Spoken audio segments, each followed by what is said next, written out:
Hello everybody, it's Anna here again today, and today we are finally at Harlech Castle for the inside tour. I've got to say, sorry for my voice. I've had a bad cold or COVID, whatever. I haven't done a test, but I've had this bad cold all week. Our son had COVID, so it might have been that. But either way, my voice went almost completely and it's still not back to normal, so excuse it. But we are at Harlech Castle for the inside tour, and here we are going inside. You're very welcome. Don't forget, welcome in Welsh is croeso, enjoy, and enjoy in Welsh is mwynhau. So it's a bit of a history tour today, and we'll try and do some Welsh language if we have some time. So here at Harlech Castle, it is a dramatic medieval stronghold and one of a ring of imposing castles built by Edward I, naughty Edward I of England, between 1283 and 1289 during his conquest of Wales. And with the rugged peaks of Snowdonia in the background, Harlech is one of 4 castles in the area, along with Conwy, Caernarfon and Beaumaris, which has been designated as a World Heritage Site. So this is a UNESCO Castle, and it's made from a local stone and situated in the village of the same name of Harlech in the Welsh county of Gwynedd, and within the borders of Snowdonia National Park, and it is regarded as one of Wales's finest historical monuments, and in its 700-year history it has helped document the power or the battle for power over Wales, as well as later battles between the English monarchy and Parliament. Construction of the castle began, like I said, as early as 1283, though Wikipedia will tell you 1282. My research says it's 1283, and was built and designed by James of St. George under instruction from King Edward of England. And Harlech Castle was one of many castles built at this time when Edward sought to conquer the Welsh Principality of Gwynedd, and almost 1,000 workers were drafted in at the construction's peak, with the castle complete by 1289. Look at these were the original cannonballs that were used at the time. Alf and myself were actually so fascinated by this. The castles built by King Edward during this era not only underlined his victory over the last King of Wales, Llywelyn Ap Gruffudd, but also helped to act as a stronghold against the princes whose land they had seized control of, and the castles were therefore built in strategic locations near rivers or the coast, where food and weapons could easily be transported. Interestingly, James of St. George was rewarded very well for his work here at Harlech Castle, and the next year Edward had appointed him as constable of the castle, and he was able to make this his home. How grand was that for Master James of St. George to live here as his home. The castle's first threat came just 5 years later, during the revolt of Madog Ap Llywelyn from 1294-95, though it did not fall out of English hands until the Owain Glyndwr rebellion in 1404.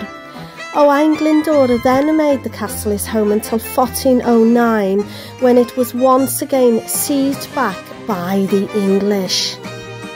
It also plays another important part in English history, in that one of the battles of the War of the Roses took place there, spanning slightly less than a month in 1468.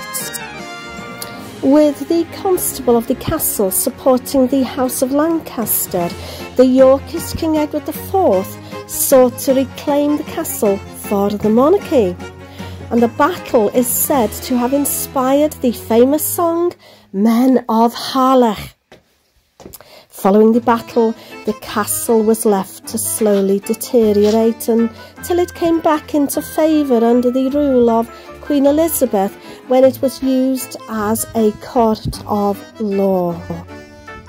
The final battle to take place here was during the English Civil War in the 17th century, when the monarchy supporting stronghold was attacked by the army of Oliver Cromwell. It has significance in the war in that it was the last of the royalist strongholds to fall to the parliamentarians. In the past couple of centuries, the castle has been revered as a place of beauty and cultural importance, no longer involved in any political tactics. Artists began to take interest in the castle in the 18th and 19th centuries, and in 1914 the property was transferred from the hands of the Crown to that of the state, and today it's looked after by Cadw, a department of the Welsh Government who protect historic buildings, landscapes and heritage sites across Wales. And its cultural and historical importance has no longer only been recognised by the Welsh Government, because like I said, in 1987-86 it was awarded the prestigious World Heritage Site status by UNESCO, the United Nations Educational, Scientific and Cultural Organisation. A World Heritage Site, well deserved of the title. And don't forget, if you haven't seen it already, we do have another video from about 1 month ago, just titled Harlech UNESCO Castle and SSI Beach on Wales Coast Path. So just look for Harlech if you want more information, and we have a look around the town and a little bit of the castle there too. So this castle was a concentric castle design, and Welsh castles, including this one built by King Edward I of England, are referred to as concentric castles. The Gothic architecture of the medieval era, together with the design of concentric castles, encompassed some or all of the following elements. So that would be a stronger central keep or main tower, a round or circular shaped keep, a high wall complete with towers surrounded the keep and the inner bailey. At least one lower outer wall surrounded the inner high wall. Several outer walls and outer baileys were often added. Several gatehouses were featured, and moats were added which surrounded the whole concentric castle complex. Now, concentric castles were bigger than any previous castles. The walls were thicker, stronger and higher with turrets, and the inner walls were higher than outer walls, and drawbridges were added. The interiors were more comfortable, even luxurious. So concentric castles like this one were very, very, very expensive. But this one, I think, was relatively modest at the cost of £8,000, well, £8,190 to be exact, at the time of build. And it was still a third less than Conwy Castle, where we were last week, and also a third less than Caernarfon Castle, which we also feature on our channel as well. And this was due to the castle's lesser size and less intricate stonework and architecture. The castle also used more expensive materials such as marble and granite instead of the sandstone used for the other two castles I've just mentioned.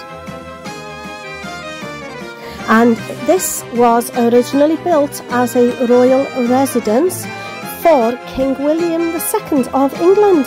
However, he never actually lived there, since he died before it was completed, and it is believed that his son Henry I may have moved in, but evidence of this is not known for sure. And after Henry's death, the castle was abandoned for several years until it was rebuilt as a fortress by Prince Edward, who became king as Edward I when he was only 9 years old, and he spent most of his childhood here at Harlech while his father ruled over Wales. So as you can see, Harlech has a colourful history full of political intrigue, murder and war. And it is said that Edward I constructed a stone wall around the outside of the town as part of the castle complex because there were so many threats from rebels in South Wales. So there we are, there's some history of the castle for you, Harlech Castle, and let's see if we can just do a little bit of Welsh language before the end. Wall in Welsh is wal, don't forget. Floor is llawr. Steps is camau. Sea is moor and houses is tai. And there is Alf pretending to be Owain Glyndwr. He said he's seen photos of him standing like that. I don't know. He gets quite silly, as you know Alf does. Anyway, we're going to leave it there for today at Harlech Castle here in Snowdonia, North Wales, and we'll say ta-ta for now, and we'll see you on the next adventure, the next history lesson or the next Welsh language lesson, and we'll say ta-ta for now, and we'll see you soon. Don't forget to keep practicing your Welsh because practice makes perfect. Ta-ta for now. Nos da.